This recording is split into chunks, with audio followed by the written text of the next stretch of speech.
Assalamualaikum warahmatullahi wabarakatuh. Salam rahayu, rahayu, rahayu. Jumpa lagi dengan saya di channel New ID Seluler Tutorial. Di kesempatan kali ini, saya ingin meminta maaf karena beberapa hari kemarin tidak sempat berbagi tutorial dan juga tidak sempat membalas via WhatsApp yang banyak sekali yang belum saya buka ataupun saya balas ya teman-teman. Dikarenakan saya ada kesibukan keluarga, yaitu jagain ibu saya sendiri karena dirawat inap. Jadi saya menjaga ibu saya sampai sembuh teman-teman. Dan alhamdulillah kemarin baru saja pulang dan alhamdulillah sudah dikasih kesehatan dan sudah bisa beraktivitas kembali. Oke, di kesempatan kali ini saya akan berbagi tutorial yaitu dengan handphone Xiaomi Redmi S2, yaitu dengan touchscreen tidak bisa berfungsi. Ini handphone sebelumnya sudah saya bongkar teman-teman, karena handphone habis kemasukan air, dan setelah saya bersihkan dan saya cek itu di bagian touchscreen tidak bisa berfungsi. Di bagian ini saya cek di bagian yaitu fleksibel touchscreen-nya teman-teman. Apakah ada komponen yang korosi ataupun di bagian soketnya itu terdapat korosi atau tidak, karena sudah saya bersihkan dari sisa-sisa airnya, namun setelah saya rakit kembali itu touchscreen-nya tidak bisa berfungsi. Di bagian ini sengaja saya siapkan untuk touchscreen yang baru, yaitu untuk mengetahui saja teman-teman, apakah setelah kita tes menggunakan touchscreen yang baru itu bisa berfungsi atau tidak teman-teman. Jadi langkah pertama sebelum kita mengganti LCD satu set yang baru ataupun sebelum kita mengganti touchscreen yang baru, kita cek dulu teman-teman untuk memastikan kerusakannya benar-benar di touchscreen yang tidak bisa berfungsi atau kerusakan yang lainnya. Oke, handphone sudah menyala dan setelah saya tes dan setelah saya cek itu touchscreen-nya masih saja tidak bisa berfungsi ya teman-teman. Jadi touchscreen-nya sama sekali tidak bisa digerakkan meskipun kita sudah mengganti touchscreen yang baru. Jadi untuk touchscreen yang baru tidak ada pengaruhnya teman-teman, karena sama sekali tidak bisa berfungsi. Sekarang kita cek di bagian yaitu papan charger, karena terdapat ada jalur soket konektor buat fleksibel touchscreen dan juga di bagian soket fleksibel mainboardnya. Di bagian itu terdapat komponen yang masih ada sisa korosinya, kita bersihkan dulu. Oke, yang di bagian atas itu adalah di bagian soket buat fleksibel mainboardnya. Itu saya curiga teman-teman, saya curigai ada beberapa kaki soket itu mungkin ada jalur yang putus. Oke, saya coba untuk zoom, saya perdekat, perhatikan ada bagian soket saat saya menggerakkan kakinya itu terlepas teman-teman. Kita coba untuk mengambilnya dan ada satu kaki yang berlubang karena disebabkan oleh putus jalur, dan di bagian ini juga ada pergerakan.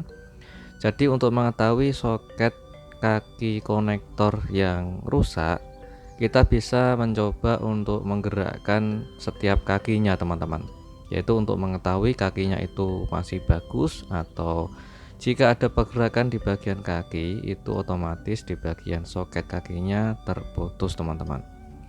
Di bagian itu kita coba untuk kerik dulu.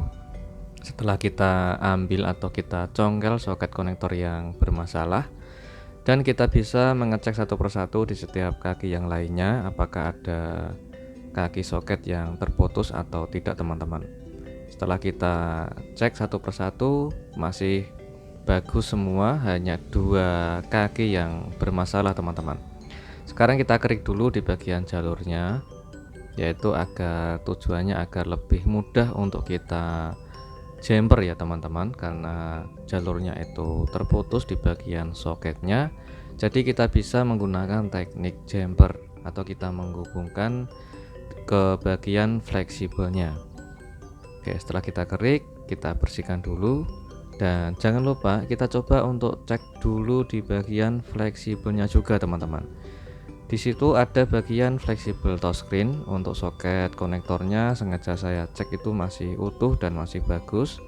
Dan di bagian ini adalah soket fleksibel mainboardnya. Soket fleksibel mainboard itu sudah saya bersihkan, sudah bersih dan tidak ada jalur yang bermasalah teman-teman. Sedangkan di bagian itu adalah bagian soket konektor yang ada di bagian papan charger ya teman-teman. Jika kalian kesulitan untuk perbaikan seperti ini, kalian bisa langsung mengganti soket konektor atau papan charger yang baru. Di situ terdapat satu set ya teman-teman, soket konektor mainboard, soket konektor buat touchscreen dan juga konektor chargernya. Jika kalian lebih hemat sedikit dan bisa belajar untuk lebih sabar untuk mengerjakan seperti ini, jadi sambil kita bisa belajar ya teman-teman, tanpa harus kita mengganti papan chargernya. Jadi di setiap kerusakan meskipun sepele, kita bisa mengambil pelajaran yang sangat amat penting buat untuk menguji kesabaran dan juga mengetahui kreativitas kita sendiri untuk segala perbaikan handphone. Di bagian itu ada fleksibel mainboard. Oke, ada dua kaki jalurnya yang terputus ya teman-teman, jadi kita sesuaikan dengan soket kaki konektornya yang terputus. Di bagian itu kita coba untuk menyambungkan untuk kabel kawat jumper yang sudah kita jumper ke bagian soket konektor papan chargernya, kita hubungkan ke bagian fleksibelnya. Oke, tetap harus hati-hati ya teman-teman, karena kalau tidak hati-hati bisa menyebabkan kaki soketnya fleksibelnya itu rusak ataupun bisa kena ground atau kena soket yang ada di bagian kaki di sampingnya. Jadi untuk menyambungkan menggunakan solder harus hati-hati dan gunakanlah flux sedikit saja dan juga menggunakan tenol sedikit saja. Oke, kita lanjut untuk coba untuk merakitnya teman-teman. Kita pasang kembali untuk fleksibel touchscreen dan kita pasang untuk fleksibel mainboardnya ke bagian soket konektor papan chargernya. Oke, kita cari celah seperti ini agar tidak berdempetan atau tidak ngeground dari kaki yang lainnya ke kaki sebelahnya teman-teman. Kita bisa melindungi menggunakan solasi anti ground agar lebih tahan lama juga, dan untuk menghindari terkena ground pada fleksibel yang lainnya ya teman-teman. Oke, setelah kita rakit, kita coba untuk nyalakan handphonenya dan kita tes ulang apakah bisa berfungsi untuk touchscreen-nya atau masih saja tetap tidak bisa berfungsi. Oke, kita tunggu untuk loadingnya sebentar. Oke, dan handphone sudah menyala, kita geserkan dan alhamdulillah sudah bisa berfungsi teman-teman. Kalau kita geserkan touchscreen-nya, ada respon otomatis touchscreen-nya bisa berfungsi kembali. Kita tes untuk fungsi semua layarnya apakah bisa disentuh dengan normal atau tidak teman-teman. Oke, alhamdulillah untuk touchscreen-nya bisa berfungsi dengan normal. Jadi permasalahannya ada di situ tadi ya teman-teman. Karena handphone disebabkan oleh habis kemasukan air atau terkena air yang menyebabkan korosi dan juga putus jalur, dan menyebabkan untuk touchscreen-nya tidak bisa berfungsi. Meskipun kita mengganti LCD satu set itu percuma teman-teman, dan juga apabila kita mengganti touchscreen saja itu tidak bisa berfungsi karena disebabkan oleh soket konektor jalur pada touchscreen itu terputus teman-teman. Dan alhamdulillah setelah kita rakit kembali, touchscreen bisa berfungsi dengan normal. Kita tes untuk fungsi dari chargernya apakah bisa terhubung dengan normal dan bisa nambah dengan normal atau tidak teman-teman.